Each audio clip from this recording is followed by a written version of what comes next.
দেখো কালকে শাপলাগুলো তুলে এনেছি, তো আজকে ছাড়াচ্ছি, আজকে রান্না করব।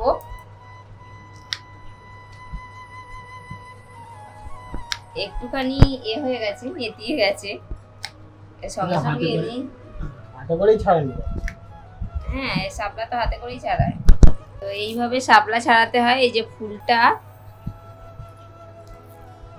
আমাদের আবার শাপলার মালা তৈরি করে এইভাবে, পরে দেখাবো। আগে শাপলাগুলো ছাড়িয়ে নি, শেষের দিকে দেখাবো। না করতে নেই এখন, হ্যাঁ পুজোতে করতে। হ্যাঁ, আমাদের ওই পুজো হয় মনসা পুজো, এই ভাদ্র মাসের শেষেই পুজো হবে, রান্না পুজো। সেই রান্না পুজোতে এই শাপলা ফুলের মালা ঠাকুরকে পরাতে হয়। যখন করবে তখন দেখাবে, এখন করতে নেই। করতে নেই না, যখন করতে আছে সব জিনিস। হ্যাঁ, করতে পারনি না, যখন পুজো হবে সেই সময়তেই, যখন তখন তুমি কি মনসা ঠাকুরের পাঠ করতে শুরু করে দেবে, যখন তখন মালা মালা আছে কি করো, ওটা তোমার মা ভালো করে বলো। মনসা পুজো চলে আসবে এই ভাদ্র মাসে সংক্রান্তিতে হয়, তো ভাদ্র মাস পরেই যাবে আর কটা দিন পরে।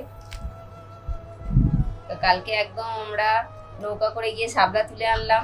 তোমাদের অনেকেরই ভালো লেগেছে ভিডিও, হ্যাঁ আমরা মানে দেখেছি, রেসপন্স পেয়েছি, খুব ভালো লেগেছে শাপলা তুলতে গিয়ে। অনেকদিন পর গেলাম, আমার মনে হচ্ছে আবার যাই, গিয়ে ঘুরি খালি, কিন্তু সবসময় যাওয়া সম্ভব নয়, কারণ ওটা তো কাজের নৌকা। হ্যাঁ, আমরা সবসময় গেলে হবে না, কারণ ওটাতে করে পাট, তারপরে বিভিন্ন রকম মানে পাটকাঠি আসে, আমাদের এখানে প্যাকাটি বলে পাটকাঠিকে। তারপরে যারা গরু আছে, যাদের ঘাস আসে, ওটাতে ঘাস কেটে নিয়ে আসে, সব দূর দূর থেকে মাঠে করে এখন কাজ চলছে, যাওয়া আসা সব। মাঠেতে যদি কোনো মানে হয়, সবজি হয়, ঢেঁড়স ফেরস যারা তুলছে, তো আর কিছু নেই মাঠে, সব জলে ডুবে গিয়ে সব গাছ নষ্ট হয়ে গেছে। আমাদের এখানে এইটুকু জলেতেই সব গাছ নষ্ট হয়ে গেছে, আমাদের বাড়িতেই সব গাছ নষ্ট হয়ে গেছে, আর আবার নতুন করে গাছ বসাতে হবে। আর এখানে দেখো সজুকে দেখো কেমন দুষ্টুমি করছে, ঘুমাচ্ছে, পাগুলো দেখো কাদায় কাদা। এসেছো আমার পাগলটা, আমার পাগলটা খুব রাগী, ভাত দিইনি তো এখনো, ওই জন্য খুব রাগ করেছে, তাকাবেই না।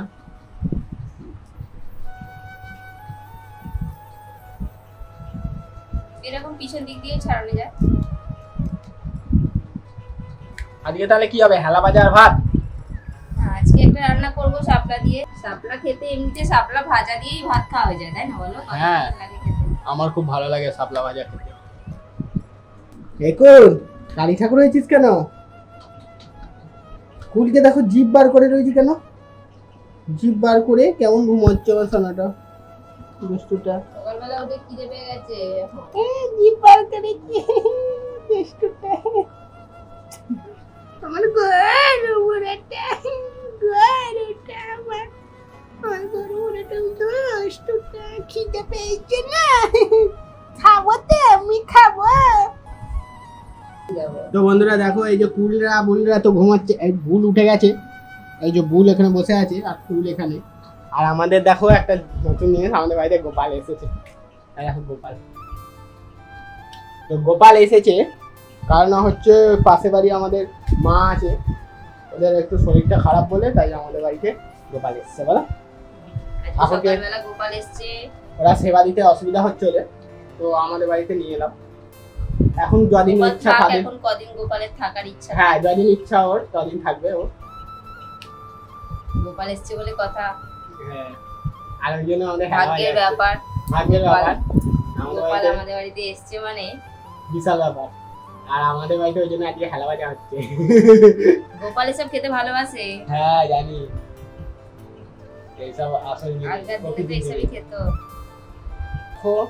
তোমাদেরকে বলছিল না সেই মালা বানাবে, তার মালা বানাতে বসে গেছে। দেখো আমার মা আরো সুন্দর পটাপট করে বানায়, এই দেখো যত ছোট ছোট করবে তত দেখতে ভালো লাগবে। এই ঠাকুরের জন্য মালা এরকম বানানো হয় আমাদের পুজোতে, ছোট ছোট ছোট ছোট করে করতে হয় গান। অনেকে আছে বড় বড় করে এগুলোকে ভাঙে, দেখতেটা অতটা ভালো লাগে না, ছোট ছোট যত করবে ততই সুন্দর দেখতে লাগবে। এইভাবে ছাড়াতে ছাড়াতে অল্প অল্প করে যেতে হবে।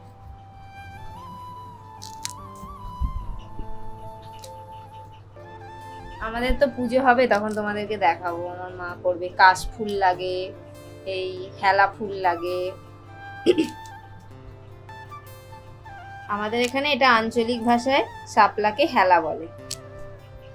তোমাদের ওখানে কাদের ওখানে কি কি নাম আছে কমেন্টে অবশ্যই জানাবে। দেখো আমাদের মালা রেডি হয়ে গেল। এটা কি পরিয়ে দেবো তোমাকে? না ঠাকুরের এটা। কেন ঠাকুরের তো কি হয়েছে? না তোমাকে তো পরিয়ে বললে দেখতে ভালো লাগে। এই দেখো যেমন মালা। আরো সুন্দর টাটকা থাকলে আরো ভালো লাগতো দেখতে। আমার তো কালকে হয়েছে সেই জন্য ফোটা ফুলটা ফুটবে না আর ওর ফোটা বন্ধ হয়ে গেছে। গায়ে দেখো কিরকম মালাটা কি সুন্দর হয়েছে। তোমরা বলবে কেমন হয়েছে। এই মালা পরে কি বিয়ে করা যাবে? এটা হচ্ছে হেলা ফুলের মালা। মালাটা এমনি পেতে দেখিয়ে দাও। তো দেখো কিরকম মালা হয়েছে। দেখো দেখো কিরকম ভাবে একটা একটা করে হেলা এসছে। কি ভালো লাগছে দেখতে। দেখতে হেভি লাগছে। ফুলটা ফুটলে আরো সুন্দর লাগবে। কি সুন্দর মালাটা। তো তৈরি হয়ে গেল আমাদের মালা। এগুলোকেও খেয়ে নেবো, কারণ ফেলে দেবো না, ছিঁড়ে নিয়ে আমি খাওয়া হয়ে যাবে। তো আমরা এবার রান্না করব। এগুলোকে একটুখানি জলেরই জিনিস, বেশি ধুতে লাগবে না, একটু জল দিয়ে একটু হালকা ধুয়ে নেবো। তো দেখো আমাদের শাপলা কিন্তু পরিষ্কার করা হয়ে গেছে, ধুয়ে নিয়েছি একটু। এবার রান্না হবে। তেল, সরষের তেল দিয়ে দিলাম। তেল দিলাম। শাপলা খুব সহজে তাড়াতাড়ি রান্না হয়ে যায়, কারণ এর মধ্যে কিছুই থাকে না, শুধুই জল থাকে। শাপলা ভাজা দিয়ে আমাদের বেশি ভাজা নয়, একটু সরষে দিয়ে একটা ঝালমুড়ি। তেলের মধ্যে দিয়ে দেবো শুকনো লঙ্কা, কালো জিরে, একটু ভেজে নেবো ফোড়নটা। ফোড়নটা ভাজা হয়ে গেছে, এবার শাপলাগুলো দিয়ে দেবো। কত করবে না, জল আছে বলে তাই হচ্ছে।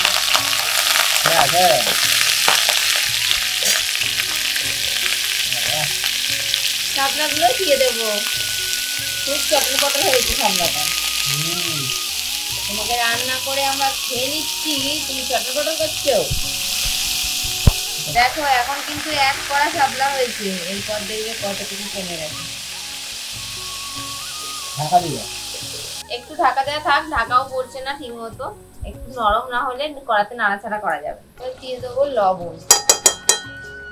আমি সর্ষে বাটায় একটু লবণ দিয়েছি, তাই লবণটা একটু কম দিলাম, যদি লাগে তারপর দেবো। এই শাপলা থেকে কিন্তু অনেক জল বেরোবে, আর ওইটাই কিন্তু জলটা সিদ্ধ হয়ে, এই শাপলাটা সিদ্ধ হয়ে যাবে। আস্তে আস্তে নরম হয়ে হয়ে কমছে, কিন্তু আগে যেরকম ছিল তার থেকে অনেক কম। নিচের গুলো কেমন সবুজ সবুজ হয়ে গেছে, নরম হয়ে গেছে। ঢাকা দিয়ে দিলাম, আস্তে আস্তে হবে। দেখো কম হয়ে গেছে, আর কত জল বেরিয়েছে, একদম এক কড়া জল হয়ে গেছে। জলটাকে শুকনো করতে হবে। এমনিতে শাপলাটা সিদ্ধ হয়ে গেছে। এবার দিয়ে দেবো একটু হলুদ গুঁড়ো।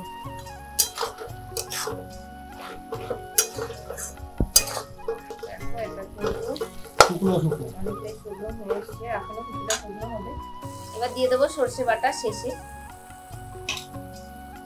এটা সাদা সরষে দিলে বেশি মানে ভালো হয়। তুমি কি দিলে সাদা? না কালো? কালো দিলাম। সাদা সরষেতে তেতো হয় না। দেখো আমাদের হেলা ভাজা রেডি। কি সুন্দর এর মতন হয়েছে, ওই কচু বাটা যেমন হয় ওইটা। একদম শাপলাগুলো তো কচি, সেই জন্য একদম গলে গেছে। দেখো সরু সরু শাপলা নিয়েছি তো, ওই জন্য খেতে দারুণ টেস্ট। তো হয়ে গেছে আমাদের শাপলার সর্ষে বাটা দিয়ে তরকারি। তো শাপলা রান্না কেমন হলো? দারুণ। আর এই হচ্ছে দেশীয় খাবার। সত্যি এটা দিয়েই সব ভাত খাওয়া যাবে। হ্যাঁ, যারা খায় তারা জানে, আর তারা চেনেও এইসব। আর গরম ভাতে খেতে ছোটবেলায় একদমই খেতে ভালো লাগতো না এসব জিনিস, কিন্তু আমি এখন ওকে বললাম যে হতো তো তোমাদের মাংস, সবসময় মাছ মাংস, আর তখন ও খেত। মাংস বলে বাচ্চারা কেউ এইসব দিয়ে খায়? ওই জন্য ছোটবেলায় খেত না। এখন আলাদা সময়, আর এর স্বাদ সর্ষে বাটাটা দিয়েছে না, এত সুন্দর টেস্ট। গরম ভাতে বেশ ভালো লাগছে। আর কচু বাটার মতন লাগছে, মান কচু বাটা যেমন বা ঝিঙে বাটা, ঠিক ওরকম পুরো মাখো মাখো সুন্দর দেখতে হয়েছে, আর একদম খেতে খেতে গেছে। আর কি বলতো, আর এটাতে না একদম মানে শুকনো শুকনো করে যত করবে টেস্টি করে, আর একটু নুন মিষ্টিটা বেশি ঠিকঠাক দেবে, মিষ্টি না মানে নুনটা ঝালটা যত ঠিকঠাক দেবে তত ভালো লাগবে। আর সর্ষে বাটাটা তার সঙ্গে থাকছে। আমি দেখেছি অনেকে গরম ভাতে সর্ষে বাটা দিয়েও খায়, খেতে টেস্ট লাগে, কখনো খেয়ে দেখবে। সর্ষে বাটা, তিল বাটা, তিল বাটা, বাদাম বাটা, কাঁচা বাদামকে বেটে গরম ভাতে সর্ষের তেল দিয়ে, পোস্ত বাটা তো মানে অসাধারণ লাগে। পোস্তর সাথে তুলনা করা যাবে না কিছু। তো এই দেশীয় জিনিস গরম ভাতে সব থেকে বেশি ভালো লাগে। আর এটা গরম গরম আগুন আগুন ভাত নামালাম, আর এটা দিয়ে টেস্ট করে দেখছি। সাধারণত সকালে অনেক কিছু খাওয়া হয়ে যায়, কিন্তু এইটা তো শুধু শুধু খাবো না, এটা গরম ভাত। খুব সুন্দর লাগছে। আমি বাড়িতে মা করলে সেরকম ভাবে খেতাম না ছোটবেলায়। একটু ভালো করে কষে রান্না যদি করা যায় না, কিন্তু কিছুই দেওয়া নেই, কিন্তু তাও খুব টেস্টি লাগছে খেতে, কারণ এটার টেস্টটাই মানে আলাদা রকম। আর কচি কচি তুলেছি তো শাপলাটা, কচি শাপলার কিন্তু টেস্ট হেভি, খুবই সুন্দর, ঘেটেই যাবে কচি শাপলা। আর একদম আগুন আগুন ভাত নেবে, একদম সামান্য মশলা দিয়ে এসব রান্না খেতে খুবই টেস্টি লাগে। তোমরাও বাড়িতে এইভাবে তৈরি করো, কেমন লাগলো কমেন্ট করে জানাও। আজকে ভিডিও ভালো লাগলে লাইক করে দাও। তো আজকে মতো এখানে শেষ করছি, দেখা হবে পরে ভিডিও। টাটা। টাটা।